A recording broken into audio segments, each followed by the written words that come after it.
자, 시작해 보겠습니다. 지난 시간에 우리 258페이지 앞에까지 했나요? 중개대상물의 기본적 사항 조사 확인 앞부분까지 본 것 같은데요. 맞습니까?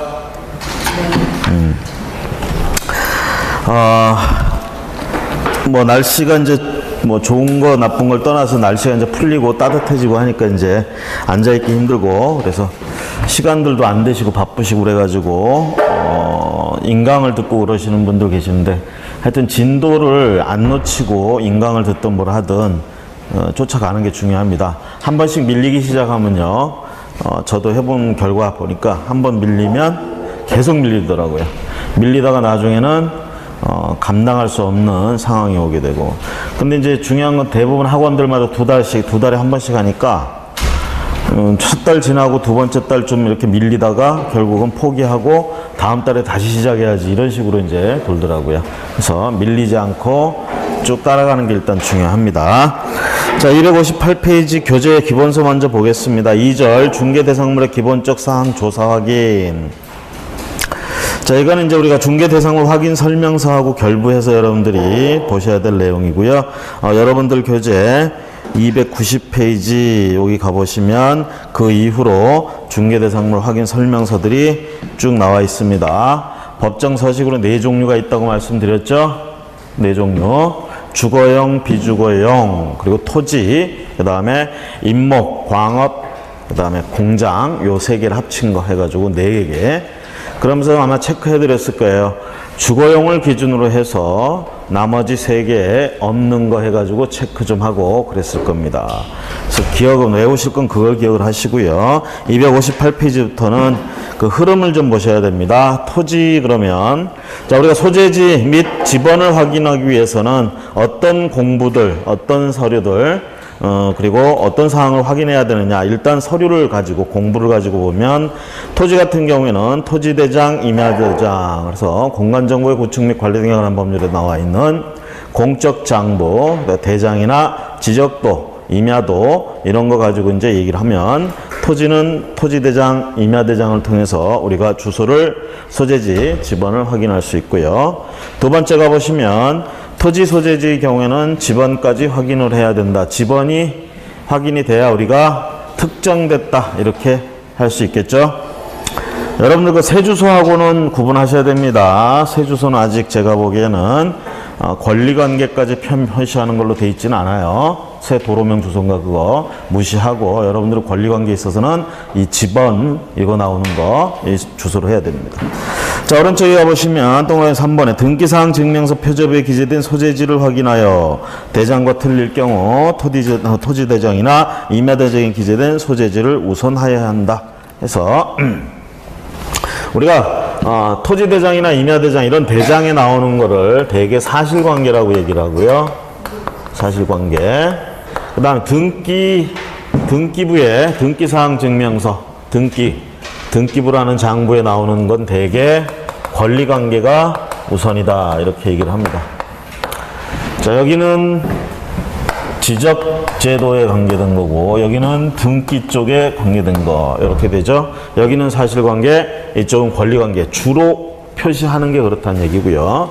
여기 지적 쪽에서도 특히 대장을 기준으로 보면 사실관계를 공시하는 게 우선이지만 뭐도 나와? 권리도 나온다, 이 얘기입니다. 일부 어떤 권리가 나와? 소유권만 나온다, 이렇게 보시면 되겠어요. 소유권. 자, 이쪽은 어떻게 되죠? 권리관계를 공시하는 게 우선이지만 위치가 어딘지 이런 건 나와야 되겠죠. 그래서 기초적인 사실관계가 나온다라는 얘기입니다. 소재 위치라든가 뭐 건축물 같은 경우에 이제 구조라든가 또는 면적, 이런 것도 기본적인 것들이 여기 나온다는 얘기입니다. 중요한 건 예를 들어서 어느 지역에 100의 1번지 토지가 있다 그러면 이 토지에 대해서 양쪽에서 얘기하고 있는 공통된 얘기는 어떻게 돼요? 같아야 되겠죠? 같아야 되는데 일부 그렇지 않은 경우에 어떻게 처리할 거냐, 이 문제죠. 지금은 이제 그럴 일이 거의 없지만, 많이 그런 거 전산화되고 이렇게 기계화되고 해서 좀 나아졌지만, 과거에 직접 입력하고 그 다음에 우리가 타이핑 치고 할 때는 오타나거나 이런 경우들이 있을 수가 있었습니다. 아시겠죠? 그러다 보니까 얘하고 얘하고 얘죠? 얘하고 얘하고. 얘하고 얘하고. 일치해야 되는데 일치하지 않는 경우 어떻게 처리할 거냐라는 얘기입니다. 그래서 여기 소유권자하고 여기 소유권 관계 일치해야 되는데 일치하지 않다. 예를 들면 이쪽에서는 갑의 명의로 있다가 을로 이전됐는데 이걸 갖다 이쪽에 통보 안 해줘가지고 갑에서 을로 바꾸질 않았다 그러면 어떻게 됩니까? 여기는 을이 소유권자로 돼 있고 여기는 여전히 갑이 돼 있는 이런 상황이 벌어질 수도 있잖아요. 그렇죠? 자, 그럴 때는 이제 어떻게 바꾸느냐. 또 여기도 마찬가지예요. 행정구역이 변경되거나 이렇게 되면 주소지나 이런 것들이 소재지가 바뀌고 그러면 여기를 먼저 고칩니다. 여기 고치고 나서 이쪽으로 통보해줘요. 그러면 이쪽에서도 거기에 맞춰서 고쳐야겠죠? 만약에 그런 거 통보를 안 해줘가지고 이쪽에는 100에 1번지로 돼 있는데 여기는 100에 100번지로 그냥 돼 있었다. 이럴 수도 있잖아요. 이럴 때 이제 어떻게 고치느냐 문제. 자, 뭐 답은 나와 있죠 이미. 요런 게 일치하지 않을 땐 어떻게 여기 위주고 요게 일치하지 않을 땐 여기 위주고. 그렇죠? 권리는 이쪽, 사실관계는 이쪽. 됐습니까? 그렇게 정리하시면 되겠어요. 자, 그래서 거기 동그라미 3번에서 하는 얘기가 그겁니다. 등기사항 증명서에도 기본적으로 소재지나 이런 거 나온다는 얘기입니다. 대개는 그 소재지와 대장에 나와 있는 소재지가 일치하는 게 원칙이지만 일치하지 않는 경우 어떻게 해라? 대장을 위주로 고쳐라. 사실관계니까 그러죠? 자, 그 다음에 건물 같은 경우 자, 우리 동그라미 2번에 보세요. 건물의 경우에는 일필제 수동의 건물이 있을 수가 있습니다.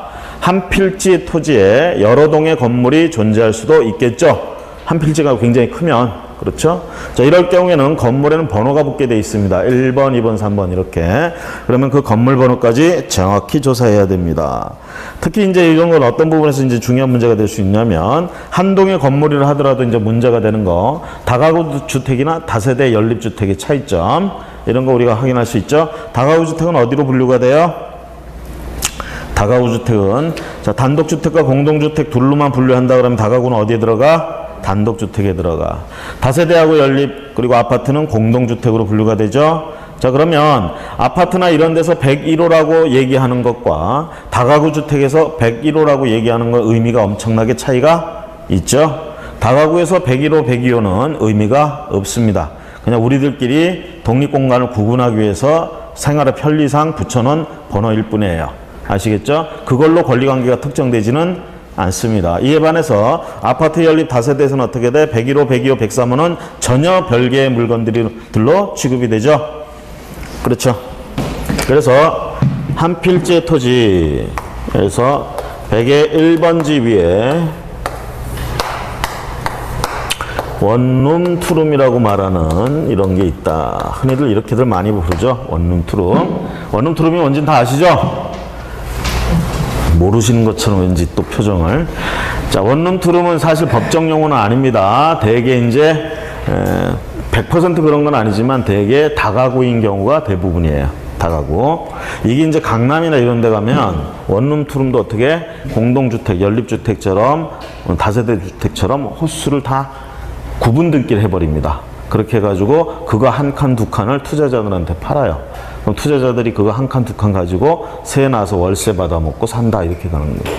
그쪽에서는 구분 등기가 돼 있어 되게 많이. 강남이나 이런 데. 왜? 그쪽은 땅 한 필지 1제곱미터, 2제곱미터 금싸라기 땅입니다. 그러다 보니까 그런 식으로 투자. 그래서 이제 그거 한 칸에 뭐 80만 원, 90만 원 이렇게 월세가 나오는 거. 수익률이 어느 정도 담보가 되는. 근데 보통의 다른 지역에서는 이거 구분 등기 안 하고 어떻게 전체 그냥 하나로 쓰고 있죠. 원룸 투룸 하면서 대개 다가구입니다. 다가구. 그러면 여기서 예를 들어서 101호에 있는 거하고 103호에 있는 거 아무 의미가 없어요. 다가구에서는. 모두 그냥 100의 1번지 위에 있다 이렇게 되는 거야. 그래서 어떻게 됩니까? 여러분들이 주민등록할 때 그쵸? 전입신고, 주택임대차보호법 이런 데서 보호받는 이건 또 상가건물 임대차보호법도 마찬가지예요. 상가건물 전체가 한 사람 거, 통으로 한 사람 거로 돼 있고 그렇죠? 요 호수 그냥 주인이 임의로 붙여놓은 거 이런 상태면 다가구 주택하고 똑같아요. 컨셉이. 그렇기 때문에 이럴 때 상가 건물도 마찬가지로 여기 들어가나 별 차이가 없다라는 얘기입니다. 일단은 주택임대차보호법으로 얘기하자면 다가구 주택일 경우에는 여기까지만 정확하게 기재가 되면 권리구제를 받을 수가 있다라는 거. 요게 이제 공동주택, 그래서 다세대만 돼도 벌써 얘기가 틀리다라는 얘기죠. 그러면 101호하고 103호는 전혀 별개의 문제. 이럴 때 어떻게 이 호수까지 정확하게 기재가 돼야 된다. 그렇죠? 자, 그 다음에 다가구일 경우에 등기부와 다세대일 경우 등기부 어떻게 차이나? 가장 크게 겉모습이 어디서 차이나요? 이쪽은 표제부가 하나 나오고 이쪽은 표제부가 두 군데 나옵니다. 두 개. 그렇죠? 등기부 어떻게 구성되어 있어요? 표제부, 갑구, 을구 이렇게 구성되어 있죠? 그렇죠? 그게 한 세트잖아. 한 세트. 그걸 셋을 묶어서 우리가 1등기용지 이렇게 불러요. 아시겠죠? 그 한 세트. 여기는 그렇게 한 세트로 나와. 근데 여기는 표제부가 하나 더 들어가요. 공동주택에는 표제부가 하나 더 들어간다. 아시고 계시죠? 그래서 이렇게 자, 건물 그래서 동그라미 2번에 뭐 건물 번호까지 나와야 된다는 봤고요. 자, 이번에 이제 지목을 확인한다 그러면 뭘 보느냐 이 얘기죠. 지목. 지목이라 하면 어떤 의미인지는 여러분들이 공간정보의 구축 및 관리 등에 관한 법률에 용어 정의 잘 보시면 되겠고요. 동그라미 2번에 공간정보의 구축 및 관리 등에 관한 법률에는 토지의 주된 사용 목적에 따라 지목을 정하고 있으며 이런 지목은 지적도나 임야도성의 지목은 편의상 부호로 대장에는 한글로 표시되어 있다. 그래서 건축물 토지 대장에는 지목이 나오죠. 지목의 정식 명칭이 다 나와요. 거기는. 자, 이에 반해서 지적도나 임야도는 도면이죠. 쉽게 얘기하면 지도죠. 쉽게 얘기해서 그 지도에는 우리가 어떻게 해야 돼요? 모든 글씨를 다 쓰면 깨알같이 쓰면 그걸 어떻게 봅니까? 그래서 다 부호로 대부분 부호로 표시하죠. 그 지목도 부호로 한 글자로 표시한다 이 얘기입니다. 우리 지목 중에 주차장이나 이런 거 세 글자짜리잖아. 그렇죠? 이런 걸 한 글자, 예를 들면 차자로 표현한다든가 이렇게 되죠. 자, 그럴 때 부호로 표기할 때 지목이 한 글자면 그 한 글자를 쓰고 두 글자 이상이면 첫 글자를 부호로 쓰는 게 원칙이죠. 그렇죠? 예외적으로 4개 있죠. 장차 1,000원. 그래서 그 장차 1,000원. 요거 들어가는 거. 공시법에서 다 배우시는 거. 자, 그래서 부호로 표시된다. 어디에? 그림에서는 이렇게 기억을 하셔도 되겠어요. 지적도나 임야도. 이에 반해서 대장에서는 어떻게? 전체가 다 한글로 나와버립니다. 그렇죠? 자, 그 다음에 동그라미 3번. 공부상 지목과 실제 이용이 불일치하는 경우가 간혹 있을 수가 있습니다. 그래서 어떻게? 임장활동이 그래서 중요하다는 거예요. 대부분은 대장에 나와 있는 거, 지적도에 나와 있는 거가 일치하겠지만 실제로는 다르게 이용되고 있을 수도 있다라는 얘기죠. 그래서 그 부분을 우리가 현장, 임장활동을 통해서 확인해야 된다. 자, 동그라미 5번에 가보시면 자, 우리가 이제 개발 사업이나 이런 것들을 할 때 환지 방식으로 할 때 환지 예정지라는 게 이제 존재하게 됩니다. 그래서 환지 예정지를 정하게 되면 자, 종전 토지의 지목이 변경됩니다. 환지 예정지. 종전 토지의 지목이 예를 들어서 전답이었다가 개발 사업을 통해서 대자로 바뀌거나 이럴 수도 있겠죠. 그렇죠? 그럼 그런 지목은 어디 가서 확인하느냐? 특히 환지 예정지일 경우에는 환지 예정지 증명원을 통해서 변경된 지목을 확인할 수 있다. 자, 이번엔 면적을 어디 가서 확인하느냐? 면적. 토지 면적은 토지대장, 임야대장이 기준이고요. 자, 대개 이제 토지 면적은 뭐라고 표현하느냐? 지적공부, 또 니은번에 지적공부에 등록된 토지의 수평, 투영 면적으로. 경사를 이루고 있는 토지의 실제 면적은 지적공부상에 등록된 면적보다 크다. 왜 큰지는 다 아시죠? 그렇죠? 경사를 이루고 있는 토지가 있고요. 실제 토지 면적은 어떻게 기록된다고요? 수평, 투영 면적으로 이면적으로 기록이 돼요. 이게 더 넓죠? 실제로는 이걸로 쓰고 있는데 우리가 기록하는 면적은 요걸 기록합니다. 그렇기 때문에 다를 수가 있어요. 그래서 이게 실제로 어디 개발 사업한 어느 지역을 개발할 때 옛날에 이제 판자촌에 이런 게 이제 산 쪽에 많았죠. 달동네라고 해가지고. 근데 이런 데 갔다가 이제 개발한다 그러면 우리가 딱 보기에는 굉장히 넓을 것 같은데 이거 다 까고 뭐 하고 조정하고 성토하고 절토하고 이렇게 하면 저 이렇게 편편하게 해야 되거든. 이렇게 하면 이제 실제 면적보다 확 줄어드는 그런 경우들이 생기게 되는 거예요. 그래서 이런 것까지 감안하고 개발 사업을 진행을 해야 나중에 손해보는 일이 없다라는 거. 자, 수평 투영 면적 다음 페이지 넘어가시면 건물도 마찬가지입니다. 건물도 우리가 보통 수평 투영 면적 이렇게 얘기하는데 여기서 하나 조심하실 건 이 건축물, 건물의 면적에는 연면적이란 표현, 바닥면적이란 표현, 건축면적이란 표현이 나옵니다. 그렇죠? 여러분들 건폐율 계산할 때 뭐라고 하죠? 대지면적에 대한 건축면적의 비율 이렇게 얘기하죠? 거기서는 건축면적이란 말 써요. 이에 반해서 여기서 건물의 지적 공부에 올라가는 이런 면적은 바닥면적이 올라간다 이렇게 보시면 되겠어요. 바닥면적이면서 우리가 건물들은 다 어떻게 돼 있어요? 독립된 공간, 벽으로 이렇게 둘러싸여 있죠? 그렇죠? 그럼 벽이 이렇게 두께가 있을 거 아니야, 위에. 그러면 항상 이 중심선으로 둘러싸인. 그래서 바닥면적이라고 표현한다는 거 조심하세요. 이거 쉽게 건축면적이라고 바꿔놓고 시험 문제 나올 수가 있다라는 얘기죠. 그렇죠? 바닥면적. 또 건폐율 가서는 조심하세요. 건폐율 가서는 대지면적에 대한 바닥면적이 아니라 건축면적의 비율이다라는 거. 됐습니까?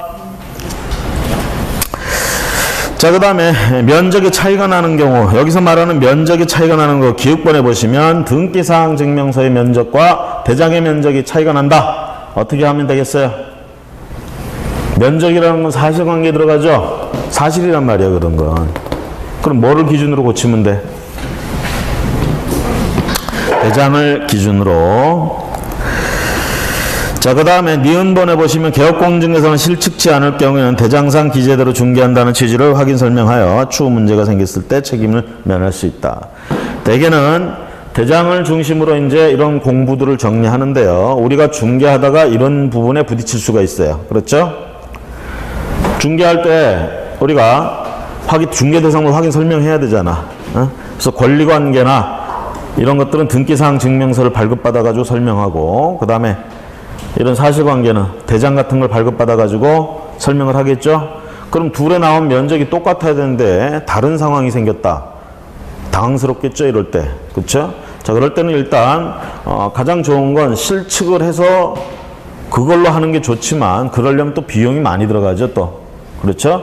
그래서 매도 의뢰인이나 이런 쪽에서 그런 걸 실제로 재가지고 하면 좋은데 그런 걸 안 한다 싶으면 일단은 대장상의 것을 기준으로 한다라는 취지의 얘기를 하라는 얘기입니다. 자, 그 다음에 가로 2번 환지 예정지의 면적은 아까 환지 예정지의 지목은 또 변경되는 지목은 뭐로 확인한다고 그랬어요?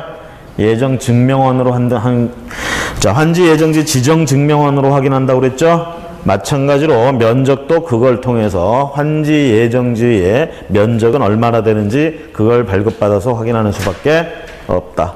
대개 이제 개발 사업이 진행 중이거나 이런 곳 사업 인가 처분이 나오고 사업 계획에 대한 인가 처분이 나오고 또는 관리 처분 계획 나오고 이런 부분에 가서 환지.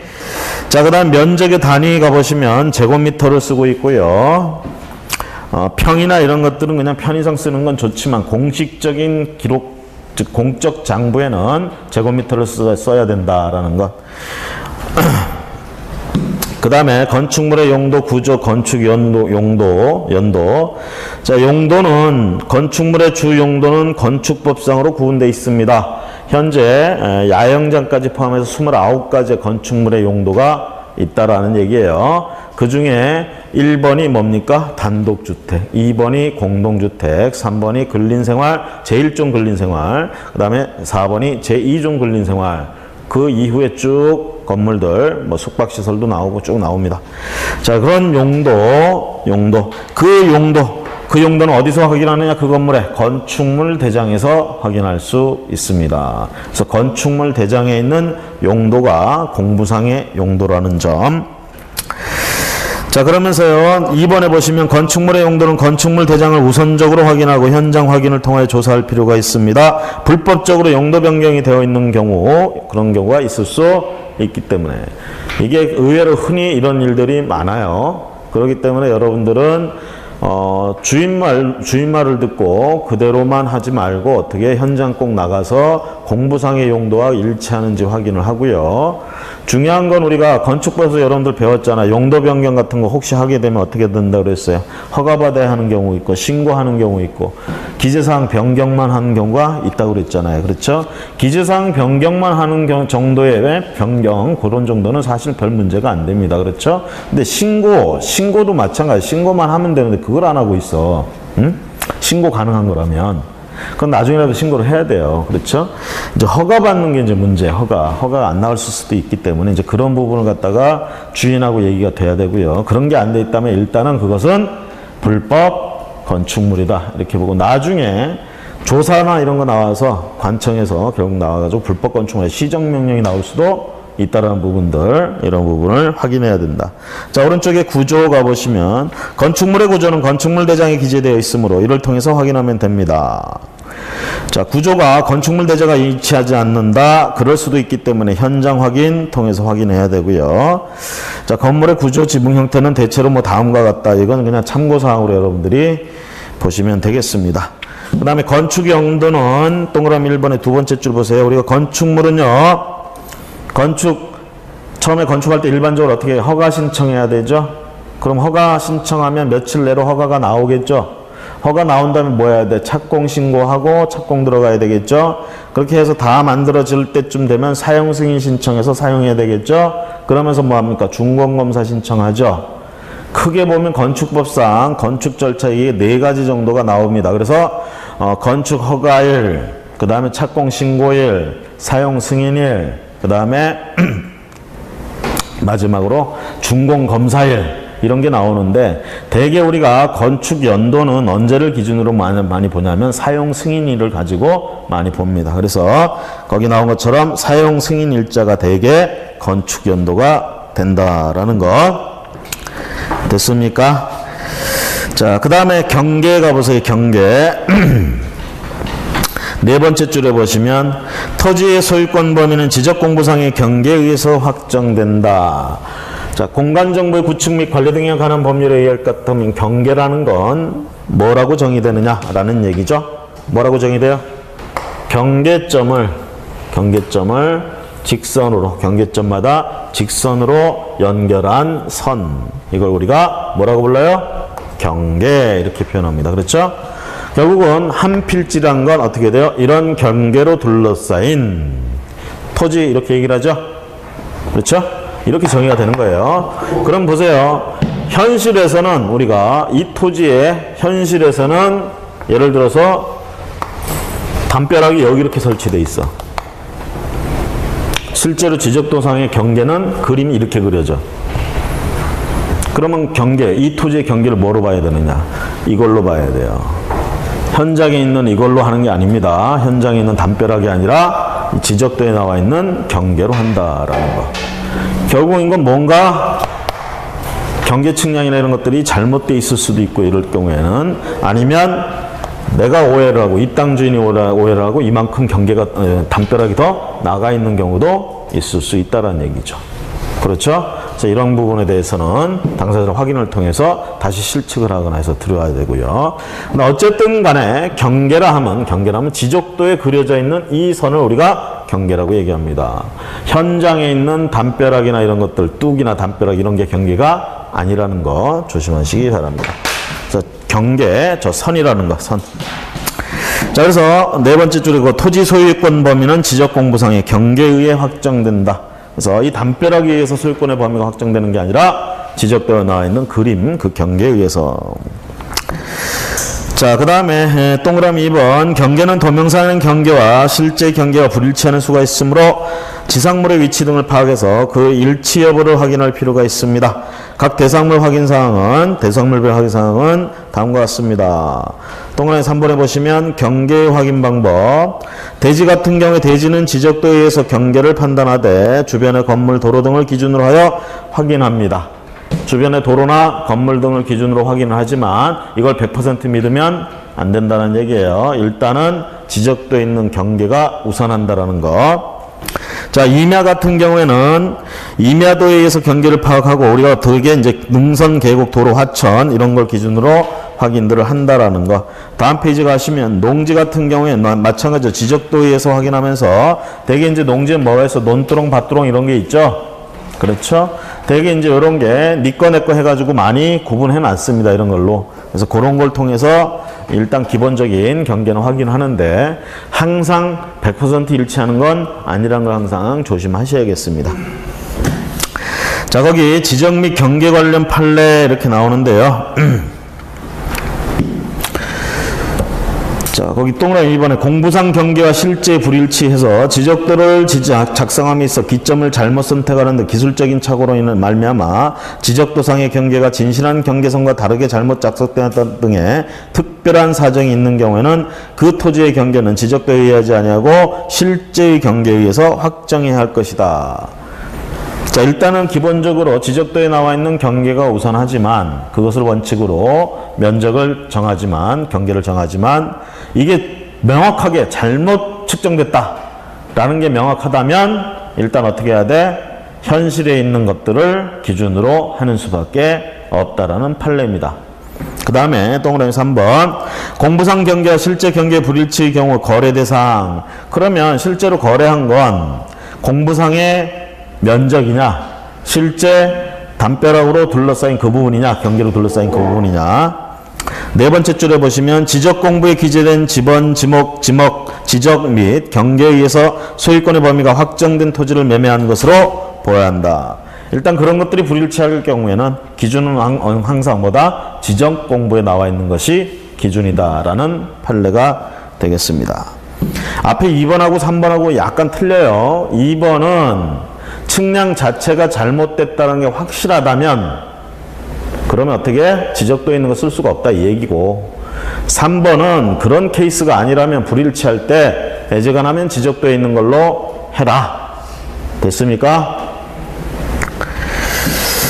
자, 동그라미 5번 가보세요. 개업공인중개사 측량 의무 여부. 만약에 불일치하다 그러면 개업공인중개사가 나와서 줄자 가지고 열심히 뛰어다니면서 채? 그럴 의무는 없어요. 이게 측량도 굉장히 기술이 이거 공부 많이 해야 돼요. 응? 우린 숫자만 나와도 벌벌 떠는데 이거 어떻게 그죠? 이게 측량 학교 대학에도 보니까 측량하는 과가 있더라고. 그거 배우는 과가 있어요. 그래서 거기 출신 친구들이 이제 주로 측량업을 많이 합니다. 자, 일단 우리에겐 측량 의무가 없습니다. 자, 그 다음에 제3절 중개대상물에 대한 권리관계에 관한 사항. 지금까지 이제 사실관계에 대해서 우리가 살펴봤어요. 이번엔 권리관계. 권리관계에 관계된 것. 주장부가 뭐야? 공적장부. 등기, 사항, 증명서. 등기부죠? 등기부. 자, 등기부에 대해서는 소유권, 전세권, 저당권, 지상권, 임차권 등을 말하며 여러분들 부동산 등기법상 3조인가 가보면 뭐라고 돼 있어요? 등기할 수 있는 권리가 8가지인가 정도 나오죠? 일단 기본적으로 어떤 거? 민법에 나와 있는 권리 다 등기부에 나올 수 있는 건 아니죠. 그렇죠? 점유권은 안 나오잖아 등기부에. 그렇죠? 그 다음에 담보물권 같은 용익물권 한번 보세요. 지상권, 지역권, 전세권 전부 나올 수 있죠 등기부에. 그러면 이제 벌써 소유권부터 해가지고 요 4개. 그 다음에 담보물권은 전부 등기부에 나오나요? 민법에 나와 있는 거? 유치권 안 나오고. 질권은 권리질권은 나오죠 등기부에. 저당권을 잡아버리면 담보로 잡고 돈을 빌려주면 권리질권 설정했다고 저당권 밑에 부기등기로 붙일 수 있겠죠. 그렇죠? 그럼 그거 나오고 그 다음에 저당권은 당연히 등기부에 나오고 그렇죠? 저당권이나 근저당권이나 그 6개. 나머지 이제 2개는 뭐겠어요? 환매권 등기 환매. 그 다음에 또 임차권 등기하면 나올 수 있잖아. 이게 환매권이 아니라 우리가 채권 중에도 등기할 수 있다고 되는 그 등기는 등기부에 나올 수 있어요. 채권 같은 경우도. 그래서 우리가 요 2가지 정도 플러스 해가지고 8가지인가 아마 등기법상에 나와 있을 거예요. 자, 그런 것들이 등기부에 나옵니다. 그러면 일단 민법에서 나오는 것 중에 안 나오는 거, 유치권 안 나오죠. 그렇죠? 그 다음에 법정 지상권. 지상권 이름 앞에 법정이 붙었어. 만약에 우리가 법정을 안 붙이고 그냥 지상권이라고 그러면 보통 약정에서 설정하는 지상권이다. 등기부에 당연히 나오는 지상권이다. 이렇게 생각하시면 돼요. 당사자 간에 지상권 설정하기로 약정만 해가지고는 지상권 취득 못하죠. 그렇죠? 당사자 간에 소유권 이전하기로 약정만 해가지고는 소유권 이전이 안 되죠. 매매계약 해가지고 잔금 다 줬다고 해서 내 거 됩니까? 안 되죠. 마지막에 뭐 해줘야 돼요? 이전 등기 해줘야 되잖아. 마찬가지예요. 지상권, 전세권, 지역권 이렇게 그냥 얘기할 때는 전부 그런 걸 설정하기로 약속만 해가지고는 안 됩니다. 등기 신청까지 해서 등기가 나와야 돼요. 이걸 설정 등기한다 이렇게 얘기를 하잖아. 그렇죠? 소유권 같은 경우 우리가 소유권은 설정 등기한다는 표현 안 하죠. 소유권은 뭐라 그래? 보존 등기 아니면 이전 등기예요. 그렇죠? 이에 반해서 담보물권이나 용익물권은 등기할 때 설정 등기한다 이렇게 해요. 설정 등기하면 처음 만들어지는 거예요. 그 등기가. 그 다음에 그걸 이전할 수도 있겠죠. 그렇죠? 그럼 이때 이제 이전 등기가 나오는 거예요. 그래서 담보물권의 용익물권 같은 경우는 설정 이전 등기 이렇게 얘기를 해요. 설정 또는 이전. 이에 반해서 소유권은 보존 등기 또는 이전 등기 이렇게 표현을 합니다. 그렇죠? 자, 여기서 이제 또 조심하실 건 뭐냐면 설정 등기는 주 등기 합니까? 부기 등기 합니까? 저당권 설정 등기 합니다. 주 등기 합니까? 부기 등기 합니까? 저당권 설정 처음 생기는 건데 그거 부기로 붙여요? 그냥 주등기 해야지. 독립등기. 그렇죠? 그렇죠? 그런데 그 생긴 저당권을 남한테 넘길 수도 있잖아. 그렇죠? 팔아치운다. 그러면 그 저당권을 얻은 놈은 저당권 이전 등기를 해야 저당권을 취득하죠? 그렇죠? 그럼 이 이전 등기는 설정 등기 할까요? 아니, 이 이전 등기는 부기 등기 할까요? 주 등기 할까요? 기존에 생긴 걸 옮긴다고 생각을 해봐. 이걸 주등기 하게 되면 어떻게 될까? 저당권은 순위가 중요해, 안 중요해? 저당권의 순위는 일단 어떻게 갑니까? 주등기 순위로 가죠? 그죠? 여기서 설정했는데 이거 이전했다고 3번으로 밀리면 이거 누가 이런 저당권 갖겠어? 1번이니까 지금 넘겨받으려고 하는 건데. 그렇죠? 그래서 담보물권이나 용물, 즉 제한물권의 이전 등기는 우리가 어떻게 한다? 부기 등기한다 이렇게 되는 거예요. 부기 등기의 순위는 뭐 따라간다고 그랬어? 주등기 순위 따라간다고 그랬잖아. 그렇죠? 자, 그러면 소유권 이전 등기는 부기 등기하느냐 이 얘기예요. 같은 이전이라는 말을 쓰는데 소유권은 보존 등기도 그렇고 이전 등기도 그렇고 전부 주등기합니다. 아시겠죠? 전부 주등기. 그래서 같은 이전이라는 말 들어갔을 때, 자, 어떤 건 부기 등기 때리고 어떤 건 주등기 때린다. 이런 거 구분되시죠? 그죠? 자, 개요. 그런 거 이제 등기 될 수 있는 권리, 안 되는 권리. 자, 분묘기지권은 등기부에 나옵니까? 안 나옵니까? 분묘기지권. 관습법상 인정되고요. 그 공시 방법은 봉분으로 공시합니다. 그거는 등기부에 안 나와요. 그다음에 우리가 법정지상권뿐만 아니라 관습법상 법정지상권도 일단 등기부에 안 나오죠. 하지만 이제 우리가 이렇게 얘기하지. 법정지상권을 취득하는 순간은 등기부에 나올 필요가 없죠. 법률의 규정에 의해서 취득하니까. 그렇죠? 자, 그런데 이렇게 생긴 법정지상권을 타인한테 양도할 수 있다 없다? 물권이니까 당연히 양도할 수 있겠죠. 그렇죠? 이때 양도할 때 어떻게 해야 돼? 대신 등기해야 되겠죠. 이때 이제 먼저 설정 등기, 그 법정지상권을 취득한 사람 앞으로 설정 등기를 한 다음에 그걸 넘겨받을 사람 앞으로 이전 등기를 해줘야 된다. 이런 식으로 간다는 얘기입니다. 아시겠죠? 복잡할 거 없어요. 차분히 생각해보면 다 되는 거죠? 그죠? 월요일 아침부터 차분히 생각하기 힘들어서 그렇지. 응? 차분히 생각하면 다 돼. 자, 등기사항 증명서 가보시면, 자, 중개대상물에 대한 권리관계 사항은 등기증명서, 등기사항 증명서의 사항을 확인합니다.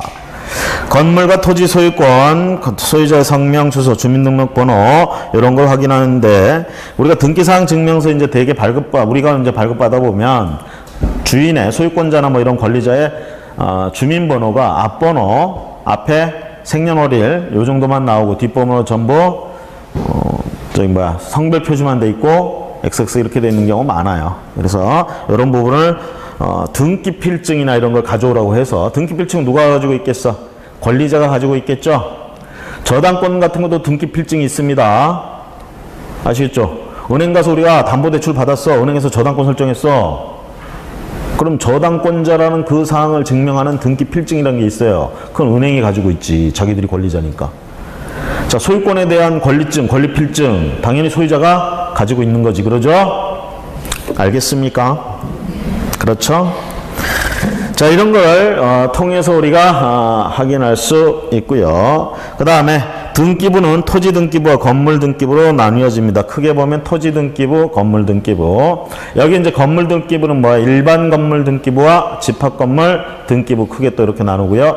요거는 대장에서도 마찬가지예요. 토지 대장, 건물 대장 이렇게 하는데 건물 대장은 일반 건축물 대장과 집합 건축물 대장 이렇게 나눠 놓고 있습니다. 여기서 말하는 이제 집합 건물이라는 건 우리가 공동으로 이렇게 쓰는 것들 되게 많은 사람들이 한꺼번에 같이 쓰는 걸 얘기하는데 조심하실 건 구분 등기가 돼 있는 것을 얘기합니다. 구분 등기가 안 돼 있는 건 어떻게 일반 건축물로 간다라는 것. 자, 등기부는 표제부 갖고 을구로 구성되어 있다. 이미 말씀을 드렸죠. 다 알고 계시는 거고요. 자, 표제부 이제 어떤 내용들이 나오느냐? 한마디로 정리하자면 사실관계에 대해서 나오고 있다. 표제부에. 자, 대장보다는 좀 덜하지만 기초적인 사실관계는 나와 있다. 됐습니까? 자, 그 다음에 이제 갑구하고 을구로 가죠. 갑구하고 을구. 갑구는 소유권에 관한 사항, 을구는 소유권 외에 관한 사항. 자, 우리가 이렇게 생각해서 소유권 보존 등기는 갑구에 나와, 을구에 나와? 갑구에 나와, 을구에 나와? 소유권 보존 등기, 소유권하고 직접적으로 관계된 등기죠? 갑구에 나와야지. 그쵸? 소유권 이전 등기는 어디 나올까? 소유권자가 직접적으로 바뀌잖아. 갑구에 나와야지. 그쵸? 되게 여러분들이 알고 있는 용익물권, 담보물권, 등기부에 나올 수 있는 자, 이런 제한물권은 어디 나오면 될까? 그치? 소유권 이외의 권리에 들어가니까 을구에 나와야 되겠지. 그렇죠? 갑구와 을구.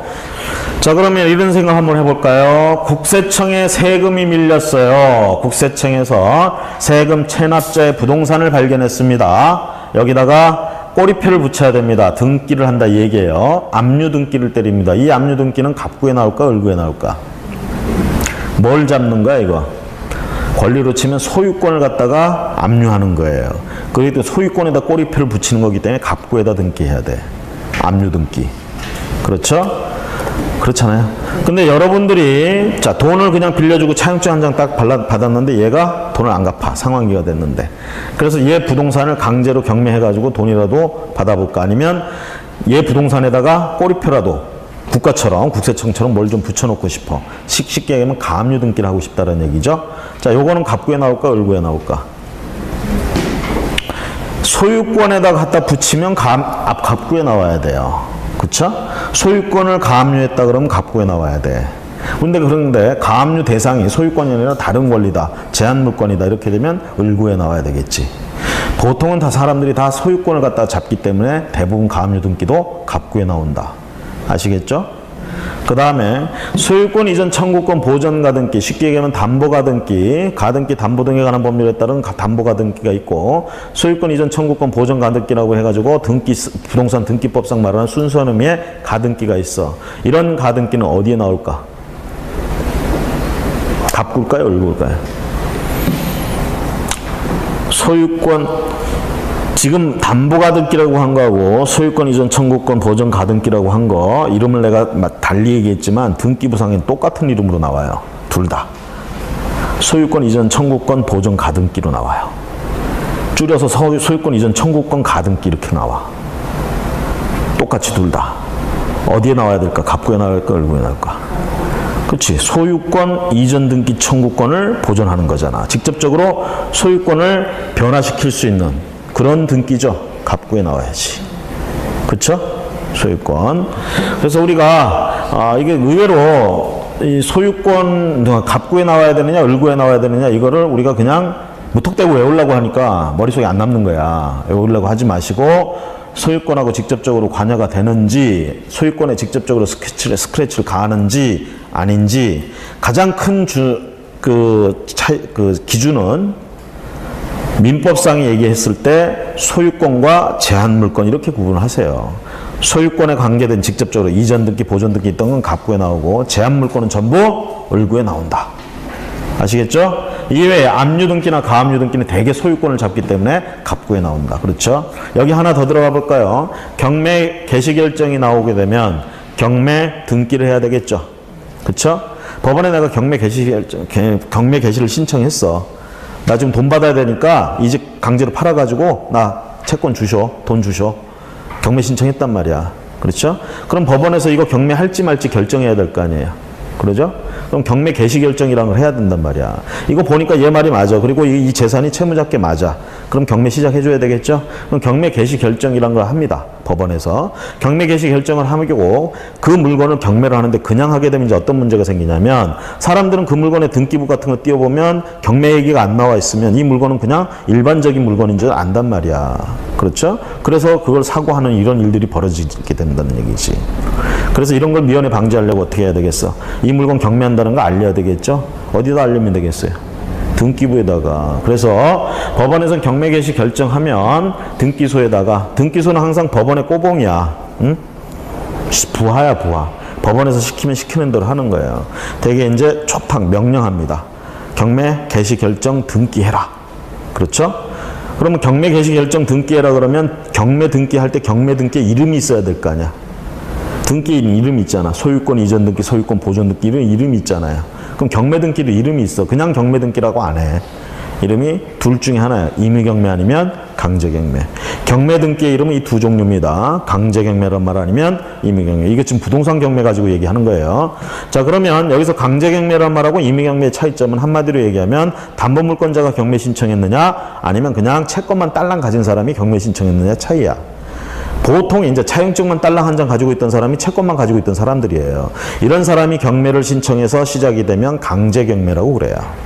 근데 저당권자 같은 사람들이 돈을 안 주니까 저당권자 같은 사람들이 담보물권을 실행을 시켜버립니다. 그게 경매예요. 그래서 이런 경매를 임의경매라고 부르는데 다른 말로 하면 담보물권 실행을 위한 경매 또는 저당권자가 신청했으니까 저당권 실행을 위한 경매 이렇게 불러요. 등기부는 임의경매라고 올라가. 그러니까 큰 차이점은 그거지. 담보물권자가 신청했냐? 아닌 자가 신청했냐. 그렇죠? 자, 요거 갑구에 나올까? 을구에 나올까? 이 경매 등기. 갑구에 나올까? 을구에 나올까? 이 경매를 통해서 낙찰자가 뭘 사는 거예요? 소유권을 넘겨받는 거죠? 그럼 어디에 나와야 돼? 갑구에 나와야겠지. 그렇죠? 갑구에. 이제 여기서 한 발 더 깊이 들어가면 예를 들면 을구에 나오는 경매 등기가 있을 수가 있어요. 얘기해 줄까 말까? 시험에도 헷갈릴 것 같은데. 강제경매 말고 임의경매 등기의 경우에는 을구에 나올 수도 있어요. 왜? 저당권의 목적은 소유권만 저당권의 목적이 되는 게 아니죠. 저당 잡을 수 있는 게 소유권만 저당 잡을 수 있는 게 아니잖아. 뭣도 잡을 수 있어. 전세권이나 지상권도 담보로 잡고 돈을 빌려줄 수 있어요. 저당권 설정하고 갈 수 있다고. 그러면 전세권을 가진 자가, 담보물권 전세권 가진 자가 돈이 필요해. 은행 가서 돈 빌리려고 했더니 은행에서 담보 가져오래. 저 전세권 있는데요? 가져오래. 거기다 저당권 설정하고 돈 빌려준다 이 얘기예요. 역시 얘도 돈을 못 갚아. 그럼 어떻게 하면 돼? 저당권 실행을 시키면 되겠죠. 그렇죠? 저당권 실행을 통해서 여기서 낙찰되는 게 소유권이야, 전세권이야? 전세권이 낙찰돼야 되겠지. 그렇죠? 전세권이. 그럼 이거는 갑구에다 등기해야 될까? 을구에다 등기해야 될까? 그렇지. 임의경매라고 을구에다 등기해야 되겠죠. 이론상으로 그렇다는 얘기입니다. 아시겠죠? 아직까지 여기까지 물어보는 시험 문제는 없으니까 그냥 상식 차원에서. 상식이 굉장히 고차원적이라 문제지만. 자, 앞에 것까지 임의경매, 강제경매는 보통 어디에 나온다? 어디에 등기된다? 이 얘기 해주니까 앞에 걸 잊어버리잖아. 안 해줄걸. 보통 강제경매나 임의경매 등기는 갑구에 나온다. 됐죠? 됐습니까? 자, 그래서요, 여기서 이제 여러분들이 항상 이 등기사항 증명서를 통해서 이제 확인하실 건 권리관계를 이제 주로 확인하셔야 되는데 그 권리관계를 확인할 때 소유권에 관한 건 갑구에 나오고, 그 외에 제한물권을 위주로 해서 을구에 나온다. 이렇게 보시면 되겠고요. 그 다음에 이제 우리가 등기 순위 같은 거, 이런 건 전부 이제 공시법에서 다 배웠으니까 그거 그대로 적용하시면 되겠고. 자, 갑구란의 분석해서 나오고 있습니다.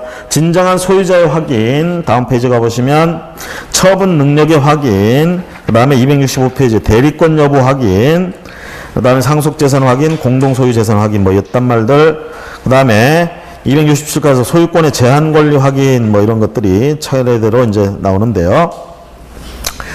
자, 진정한 소유자의 확인 보시면 소유권의 진정성을 확인해야 되는 이유는 뭐 등기사항 증명서는 자 공신력이 있어요 없어요? 공신의 원칙이 적용돼 안 돼? 막 외웠지 여러분들 이제 다 외웠잖아. 자, 우리가 부동산과 동산이 있어요. 부동산과 동산. 자, 물권에 관해서 우리가 살펴봅시다. 부동산 물권이 있고 동산 물권이 있죠? 그렇죠? 공시의 원칙이 적용되는 건 어떤 거예요? 공시. 둘 다. 물권은 어떻게? 공시해야 된다. 얘도. 아시겠죠? 얘도. 공시 방법. 얘는 등기. 얘는 점유. 또는 인도. 그쵸? 이렇게 얘기를 합니다. 그러면 등기부에 물권이 공시되어 있다. 점유로 권리, 물권을 공시한다. 동산 같은 경우에는 점유하고 있으면 대개 소유권자로 공시되고 있다 이렇게 보는 거예요. 그렇죠? 그러면서 점유는 뭐라고 그래? 추정력이 있다 이렇게 얘기를 하죠. 추정력. 그래서 본권이 있는 것으로 추정된다. 점유하고 있으면. 그렇죠? 그렇잖아요. 만약에 본권이 없다 그러면 본권이 없다는 사실을 주장하는 자가 입증해야 돼요. 입증. 자, 그러면 등기에는 추정력이 있느냐? 동산의 점유에는 추정력이 있다는 규정이 있는데 반해서 여기에 대해서는 한 줄밖에 없어요. 여기는 자세하게 규정을 해놨는데 추정력에 여기는 한 줄밖에 없어. 그러면서 여기도 인정을 해줘요. 추정력은. 추정력을 인정해준다고 그랬어요. 공신력을 인정한다는 소리가 아니고 추정력을 인정해준다고.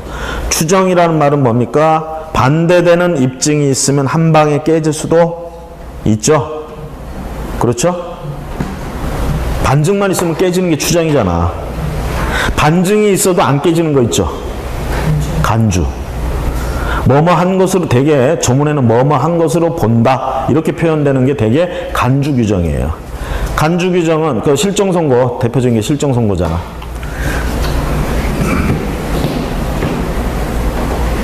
그 이건 좀 가슴 아픈 사연이지만 이거 우리가 시험 재료로 한번 써보자면 수년 전에 세월호라는 배가 가라앉았죠. 그렇죠? 거기 이제 타고 있던 친구들이 다 죽었어요. 근데 거기에 타고 있던 사람인데 시신이 아직 안 나왔어. 탄 건 분명한데. 그렇죠? 이런 사람은 이제 실종자가 되는 거야. 중요한 건 시신이 나왔으면 죽은 게 확실하잖아. 안 나왔단 말이야. 이게 살았는지 안 살았는지 생사가 불명인 거죠. 그렇죠? 이제 문제는 이런 사람들에 대해서는 생사가 불분명하다 그러면 남겨진 가족 입장에서는 재산관계라든가 신분관계라든가 이런 부분이 굉장히 힘들어질 수가 있어요. 그래서 이런 걸 정리를 해야 돼. 정리를 해줘야 돼. 항상 우리는 그러잖아. 죽은 사람은 죽은 사람이고 산 사람은 산 사람이다. 그렇죠? 이런 것들을 위해서 정리할 수밖에 없어요. 정리. 자, 그렇게 정리하는데 시신이 나오면 확실하게 정리가 돼. 근데 안 나왔단 말이야. 쉽게 얘기하면 이건 죽은 걸로 쳐야 되는데 그렇게 할 수 있는 적이 없잖아. 그래서 두는 게 실종 선고제도예요. 그러면서 이렇게 위난을 통해서 사라진 이런 부분에 대해서는 특별실종이라고 그래요. 우리가 특별실종. 이거 말고 어느 날 아침에 회사 나가겠다고 나갔는데 학교 간다고 나갔는데 안 돌아와. 어디 있는지도 모르겠고 생사가 불분명해. 이런 거 우리가 보통실종이라고 그래요. 일반적인 상황으로 사라져버린 거야. 보통실종. 이에 반해서 배가 침몰했다든가 비행기가 떨어졌다든가 전쟁 중에 참가를 했다가 돌아오지 않는다든가 이럴 때는 우리가 특별실종이라고 그래요. 뭔 차이가 있느냐. 보통실종은 그 실종 상태가 5년 이상 지나야 실종 선고라는 걸 받을 수 있어요. 실종 선고가 뭔데요? 실종 선고 받으면 사망한 것으로 간주해요. 간주. 사망한 것으로 본다 이렇게 됩니다. 그러니까 특별실종 같은 경우는 1년이에요. 그 기간이. 세월호 가라앉은 때로부터 1년 안에 돌아오지 못했다 그러면 사망한 것으로 간주하는 거야. 아시겠죠? 자, 이렇게 간주됐는데 얘가 살아 돌아왔어. 그러니까 사망한 것을 실종 선고를 해야 돼, 법원에서. 실종 선고를 했어. 그러면 1년 만에 이제 사망한 거로 됐고, 재산 정리 다 끝났는데 한 5년 만에 나타났어. 이거 어떻게 할 거냐, 이 얘기죠. 나타나면 이 죽었다고 간주되던 게 그냥 사는 걸로 바뀌느냐? 안 바뀝니다. 계속 죽은 걸로 가는 거예요. 아니, 살아 돌아왔는데요? 산 사람으로서 다시 전의 권리관계나 다 복구하려면 실종 선고, 취소 선고를 신청해야 돼요. 아시겠죠? 그러니까 추정하고 간주의 가장 큰 차이점은 추정은 반증만 들어도 깨집니다. 근데 간주는 반증이 있어. 살아 돌아온 것만큼 확실한 반증이 어디 있어요? 없죠. 그럼에도 불구하고 그것만 가지고는 깨지지 않아요. 이 간주를 깨트리려면 선고 같은 이런 절차를 또 밟아줘야 돼. 자, 지금 여기서 추정, 그래서 등기는 추정됩니다. 등기도. 자, 그래서 등기부에 갑이라는 소유권자가 올라가 있어. 그럼 갑은 뭐로 추정되느냐? 소유권자로 추정돼요. 자, 추정된다고 그랬으니까 어떤 의미예요? 얘가 진짜 소유자가 아니라는 것만 반증만 들면 결국은 깨진다, 이렇게 되는 거죠. 그렇죠? 여기도 마찬가지로 추정. 자, 그 다음에 공신력이 인정되느냐, 공신의 원칙이 적용되느냐, 이 얘기예요. 동사는 공신의 원칙이 적용돼요. 이쪽은 적용되지 않습니다. 공신의 원칙이 적용된다는 의미는 뭐냐면 그 원칙이 적용됨으로 인해서 어떻게 되느냐? 믿은 놈을 보호해준다, 이 뜻이에요. 공시되어 있는 걸 믿은 놈을 보호해준다. 공신의 원칙이 적용된다. 공시되어 있는 걸 믿은 놈을 보호해주지 않는다. 공신의 원칙이 적용되지 않는다. 아시겠죠? 그러면서 여러분들이 배운 거, 여기서는 선의 취득 개념이 나오고요. 여기서는 선의 취득 개념이 나오지 않습니다. 여기서 선의 취득 얘기하면 안 돼요. 부동산 취득에서는 선의 취득이라는 게 있을 수가 없습니다. 이게 없기 때문에. 이게 인정이 되려면 이게 있어야 돼요. 믿은 놈을 보호해야. 이 선의 취득인 거 모르겠어. 점유하고 있는 놈이 본권이 없다라는 걸 몰랐어. 그리고 취득했어요. 물론 그 모르는 데는 뭐야? 무과실이어야 되겠지. 과실 없이 몰랐어. 그래서 취득하는 거예요. 그걸 인정을 해주는 거야. 자, 노트북을 갑 건데 이걸 을을 빌려줬어요. 을이 점유하고 있죠. 그렇죠? 겉으로 보기엔 이 점유, 소유권이 공시되어 있는 걸로 보이죠. 이걸 병이 보고 뭐야? 나한테 팔아 해가지고 둘이 매매했어요. 그렇죠? 그래서 이걸 넘겨줬어. 얘는 돈 주고 얘가 가지고 있어요. 이 노트북 누구 거예요? 이 문제잖아, 결국은. 얘는 실제로 그런 권리가 있어요? 빌려 쓰는 사람이잖아. 응? 차주란 말이야, 차주. 사용대차든 임대차든 빌려서 쓰고 있는데 소유권이 없죠. 처분권이 없어요. 근데 처분을 했어. 얘는 처분권 없는 자로부터 샀는데 뭘 보고 샀느냐? 얘가 이렇게 점유하고 있는 이 공시 상태를 믿은 거야. 뭐로? 얘한테 소유권이 있다라고. 왜? 소유권이 있는 걸로 추정되기 때문에 그걸 믿었어요. 그렇죠? 나중에 이제 진짜 주인 갑이 나타나가지고 이건 내 거다 이렇게 주장하게 됩니다. 이제 둘이 싸워요. 결국은 누가 이 노트북의 소유권을 가지느냐, 이 문제야. 누가 가지는 거예요? 병이 가지게 됩니다. 이건 나라마다 달라요. 우리나라 같은 경우는 지금 얘가 가지게 해줘요. 이쪽을 뭐라고 하냐? 거래계 유통계라고 그래. 동산 같은 경우는 유통이나 거래가 자주 되기 때문에 이쪽을 진정한 소유자라고 얘기합니다. 진정한 소유자 쪽을 보호해주다가는 아무도 물건을 유통시킬 수가 없어요. 믿을 수가 없잖아. 그렇죠? 그래서 거래계를 보호하기 위해서 얘가 주인이라고 믿는데 아무런 과실이 없었다 그러면 얘가 취득하게 해준다는 얘기죠. 아니 그러면 돈은요? 이 노트북 값은요? 얘는 얘한테 줬잖아. 얘는 끝이에요. 얘는 어떻게 해야 돼? 얘를 쫓아다녀야지. 별 수 없이. 그렇죠? 자, 그런데 이런 경우 있어요. 얘가 요거를 훔쳤어. 훔쳐가지고 장물애비한테 팔아치웠어. 장물애비가 뭔지는 아시죠?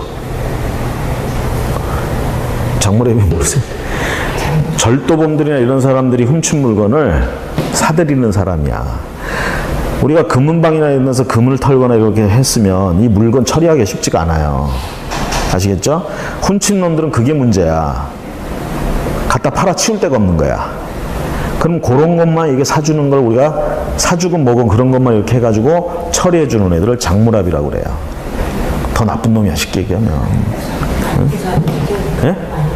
알고 사는 거지. 알고 사면 장물합이, 모르고 사면 장물합이가 아닌 거야. 그래서 얘들은 끝까지 모르고 샀다고 그래. 장물합이. 그럼 보세요. 얘가 훔친 물건을 얘가 장물합이한테 넘겼어. A라는 사람이. 그 A라는 사람한테 얘가 샀어요. 그럴 수도 있잖아. 병이. 또는 얘가 직접 병한테 팔았어요. 병은 그걸 모르고 산 거야. 아, 길거리 지나가다가 얘가 싸게 판대. 그래가지고 샀다. 이런 문제가 있을 수도 있잖아. 그렇죠? 자, 근데 여기서 이제 조심하실 건, 이런 게 이제 도품 유실물의 특례라는 게 있어요. 2년 안에 얘가 발견하면 이 물건 도로 찾아갈 수 있어요. 2년 안에.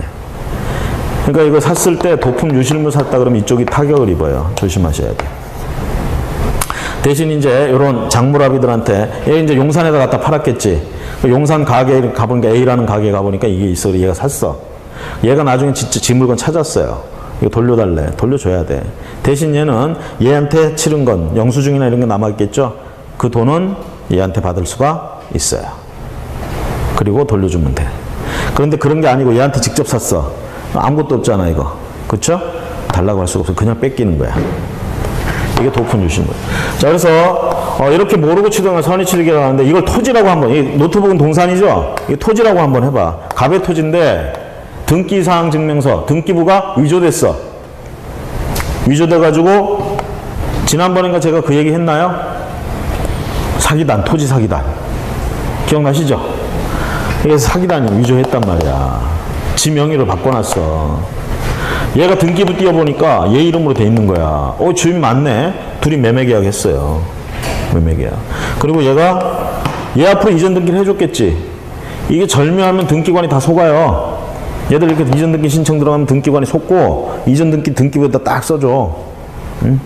얘 앞으로. 이게 가능했다니까. 지금은 전산화돼 있고 그래서 많이 힘든데 과거에 그 타이프 치고 할 때는 이런 게 가능했어요. 그래서 하려는 놈들이 나타나는 거고. 자, 이렇게 해서 얘 앞으로 돼 있어요. 결국은 얘하고 싸우겠지. 네 거냐 내 거냐 가지고. 누구 손 들어준다고. 사실관계가 다 밝혀지면 누구 손 들어준다고. 이쪽 손 이쪽 손. 이쪽 손 들어줘요. 이거는 진정한 권리자를 보호하는데 치중돼 있어요. 이쪽은 공신의 원칙이 적용되지 않기. 얘는 지금 이 공시돼 있는 등기부에 이걸로 공시되는 걸 믿었잖아. 그쵸? 믿은 놈을 보호해주지 않아. 이쪽은. 누구를 보호해? 진정한 권리자를 보호해. 그래서 얘는 몰랐는데 선의취득한 말 자체를 여기서 할 수가 없어요. 등기에서, 부동산에서는. 됐습니까? 그래서 결국은 갑이 이 경우에 이제 얘를 상대로 진정명의 회복을 위한 소유권 이전 등기 청구 소송을 제기하게 됩니다. 자, 그렇게 해가지고 입증이 되고 이렇게 되면 도로 찾아온다. 자, 특히 우리는 이제 중개를 할 때 이제 문제가 되는 건 등기부에 나와 있는 자가 진정한 소유자냐 아니냐 이런 부분이 중요하죠. 그렇죠? 여러분들 개업해서 앉아있으면 별 희한한 사람들 다 나타납니다. 조심하셔야 돼요. 이것뿐만 아니라 법무사들도 당하는 경우들이 생겨요. 법무사들도. 그럼 법무사들이 굉장히 그래서 조심스러워 하는 거야. 걔들 등기 업무 많이 하잖아요. 걔들은. 주로 하는 게 등기 업무잖아. 그러다 보니까 별의별 희한하게 서류 막 위조해서 들고 오는 놈들부터 해가지고 심지어는 권리증 잊어버렸다고 와서 진짜 권리자가 아닌데도 불구하고 원래 권리증을 잊어버리면 무슨 이전 등기나 이런 등기를 못하는 게 아니라 잃어버렸을 경우에는 보증인이나 이런 사람들 둘 이상을 세우고 해가지고 등기소에 가서 이렇게 신청하고 하는 거야. 대개 이제 보면 법무사나 변호사를 통해서 이렇게 하게 되면 그런 걸 잃어버렸어도 다 이게 등기가 돼요. 등기가 돼. 대신 이제 얘들은 그러니까 그런 보증을 쓰는 이런 비용이 더 들어가는 거지. 응? 잃어버리면은 내 물건을 잃어버리는 건 아니야. 부동산은 그래요. 근데 이걸 악용하는 애들이 있단 말이지. 권리증 이상하다 잊어버렸어요. 진짜 주인도 아니면서. 그거 이제 속아 넘어가가지고 또 해줬다가 그 힘들게 공부해서 딴 자격증 날리는 거지, 법무사나 뭐 이런 애들. 그거 조심하죠. 여러분들도 마찬가지예요. 제가 지난번에 얘기했듯이 진짜 그 뉴스를 보는 순간 그냥 시겁했어. 나였다면 그대로 당했을 거야. 응? 그분이 진짜 천운이었지. 등기소 직원이었던 게 그분이. 그래서 진정한 소유자 확인, 되도록이면 권리증을 통해서 확인을 하시는 게 좋고요. 신분증명서 있다는 거 반드시 확인을 해주는 게 좋겠다. 다음 페이지, 그래서 처분 권한 같은 거 관련된 판례 참고하시고요. 그 다음에 처분 능력의 확인 가보시면 잠시 쉬었다가 처분 능력의 확인부터 보도록 하겠습니다.